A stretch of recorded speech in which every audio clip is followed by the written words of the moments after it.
삼성전자와 SK하이닉스를 비롯한 글로벌 반도체 생산 업체들이 미국 정부에 반도체 공급망 관련 자료를 제출했습니다.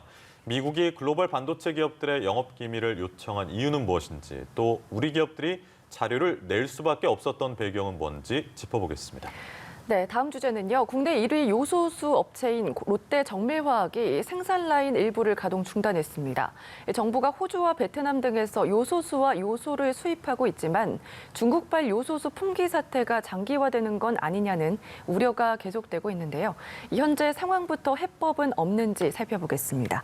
권혁중 경제평론가 자리에 있습니다. 어서 오세요. 네, 안녕하십니까. 안녕하세요, 평론가님. 네.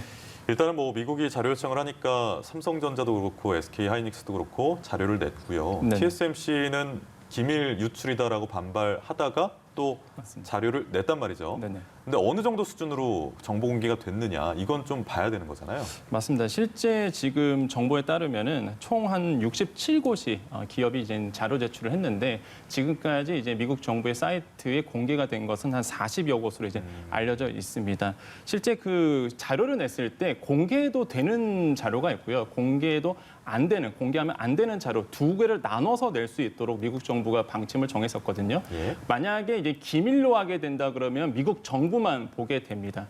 그래서 이제는 SK하이닉스나 아니면 삼성전자도 마찬가지로 이 부분에 대해서 고민을 많이 했던 것 같아요. 사실 그러다가 실제 이제 정보를 냈는데 실제 지금까지 알려진 바에 따르면 삼성전자 같은 경우에는 모두 비공개 표시를 해서 낸 걸로 알려져 있습니다. 한마디로 미국 정부만 볼 수 있도록 했다는 것이겠고 SK하이닉스 같은 경우에는 일반 정보도 내고 기밀 정보도 내고 이러면서 좀 섞어서 이제 낸 것으로 이제 시장에서는 알려져 있고요. 아무래도 그 아까도 말씀하신 것처럼 가장 반발했던 것이 이제 파운드리 1위 업체입니다. 한마디로 대만에 있는 TSMC였는데 여기도 사실 5일에 이미 제출을 했거든요. 그렇기 네. 때문에 우리나라 기업도 차마 미국 정부의 이런 강력한 요구를 마다할 수는 없었다, 거부할 수는 없었다라고 생각을 해봅니다. 네, 이 자료에 보면 또 고객사 정보나 제품 재고 항목, 기업들의 영업 기밀이자 민감한 정보로 꼽히기도 하는데 네. 미국이 우리 기업을 포함을 해서 이 반도체 기업들의 정보를 요청하고 있는 이유가 뭔가요? 일단 미국 정부의 형식상 의미는 공급 말 그대로 이제 서플라이 체인이라고 얘기하죠. 반도체의 그 서플라이 체인이 조금 분석을 해보겠다. 왜냐하면 왜 이렇게 공급이 안 되는지 한번 알아보겠다라는 형식상의 이유겠지만은 네. 실제적으로 그 이면에 본다 그러면 반도체 패권 싸움에 그 중심이 있다고 생각을 해봅니다. 미국과 중국의 이제 반도체 패권 싸움의 그 중심이 있는데 조 바이든 행정부가 들어온 이후부터 계속적으로 추진했던 게 이제 원자재 같은 거, 기초 기술에 대한 것은 이제는 미국 자체 내에서 만들겠다라는 강력한 의지를 표현했었거든요. 대표적인 게 바로 이제 철강과 반도체라고 볼 수 있겠거든요. 그러다 보니까 자국 내에서 반도체를 만들기 위한 정보가 필요했고 그런 것을 보기 위해서는 각국의 서플라이 체인이 어떻게 움직이고 있는지를 분석을 해야 되겠다. 그래서 이렇게 아마 지금 분위기가 흘러가고 있지 않나 생각을 해봅니다. 그러면 미국의 인텔 같은 회사들은 이번 조치들을 좀 환영하고 있겠어요? 미국 회사다 보니까. 실제적으로 지금 반도체 업계를 좀 따진다 그러면은 우리나라도 있고요. 그다음에 대만 기업, 그다음에 중국이 굉장히 치고 오르고 있거든요. 또한 원래 한 세 개의 축에서 본다면 하나의 축이 바로 미국 자체 내 인텔이라든지 아니면은 마이크로소프트에서 만든 반도체가 있는데 이런 것들이 있는데 사실적으로 좀 힘든 부분이 있거든요. 계속적으로 파운드리 업체에서는 계속 대만 기업이 밀려난 상태고 특히 디램이라든지 낸드 플래시 같은 경우는 한국에서 밀려난 상태이기 때문에 이런 거로 본다 그러면 미국 정부 입장에서는 자국의 반도체 내 인텔이라든지 이런 기업들을 좀 살릴 수밖에 없는 상황으로 가고 있다라고 생각을 해봅니다.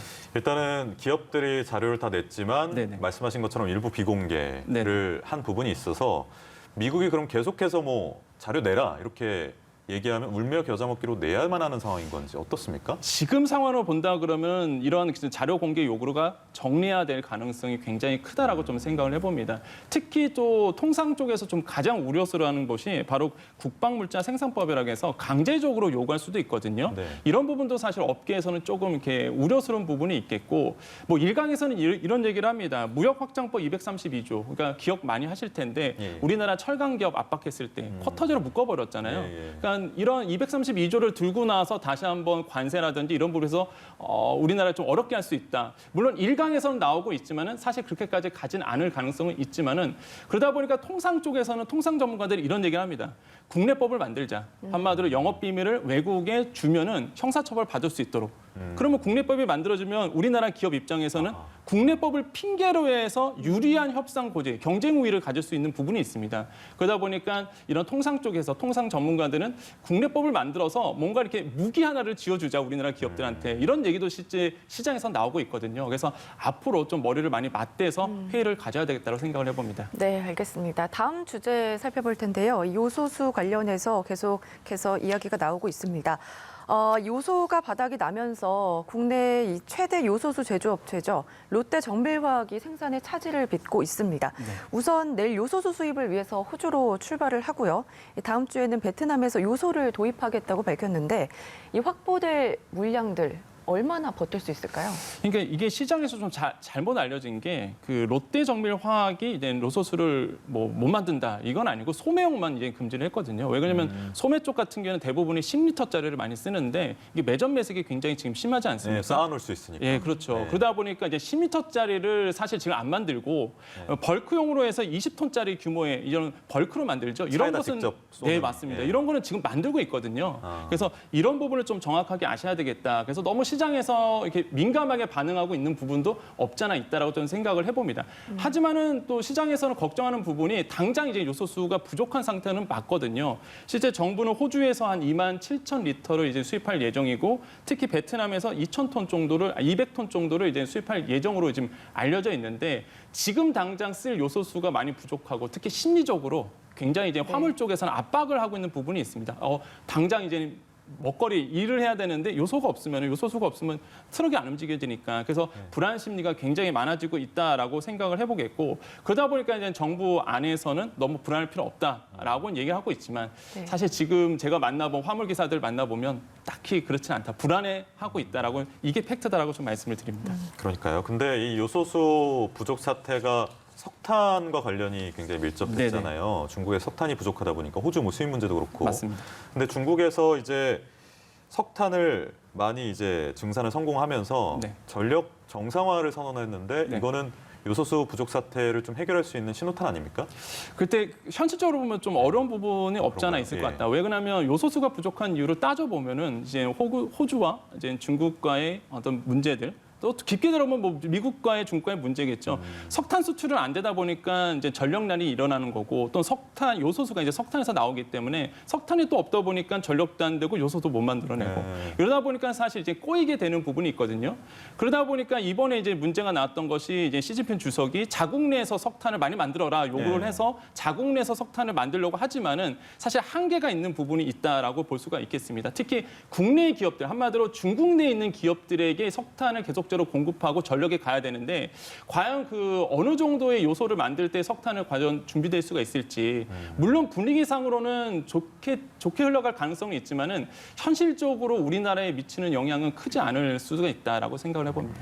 네, 아무래도 이번 사태를 계기로 요소수 국산화 검토가 필요하다는 이야기도 나오고 맞습니다. 있는데 다른 원자재들도 중국에 의존하는 게 높은 만큼 제2의 이 요소수 사태가 발생하지 않아야 되는데 어떤 대책이 좀 필요할까요? 지금 각국 정부의 전략을 보면은 이제 물자를 전력화하는 모습들이 보입니다. 한마디로 이제는 과거에는 우리가 세계 경기가 좋았고 그다음에 각국 관계가 좋았기 때문에 서플라이 체인이 잘 구축이 돼 있다가 요즘에는 이제 코로나 시대 이후에는 사실 이런 공급망이 끊겨버린 상태거든요. 그래서 이런 물자, 원자재를 전략하는 분위기가 나오고 있습니다. 그러다 보니까 우리나라에서도 이렇게 한쪽으로 쏠린 원자재가 한쪽으로 쏠린 수입 부분을 국내에서 만들 수 있도록 지금 전략하는 부분이 있거든요. 오늘 이제 뭐 대통령께서도 말씀을 하셨고 이런 어떤 특정국의 의존도가 높은 원자재를 국내에서 생산할 수 있도록 이런 어떤 전략적 사고 체계가 좀 마련돼야 된다라고 볼 수가 있겠고 대표적인 게 이제 알루미늄이나 마그네슘이라고 볼 수가 있겠고요. 네. 그렇기 때문에 하루빨리 우리나라에서도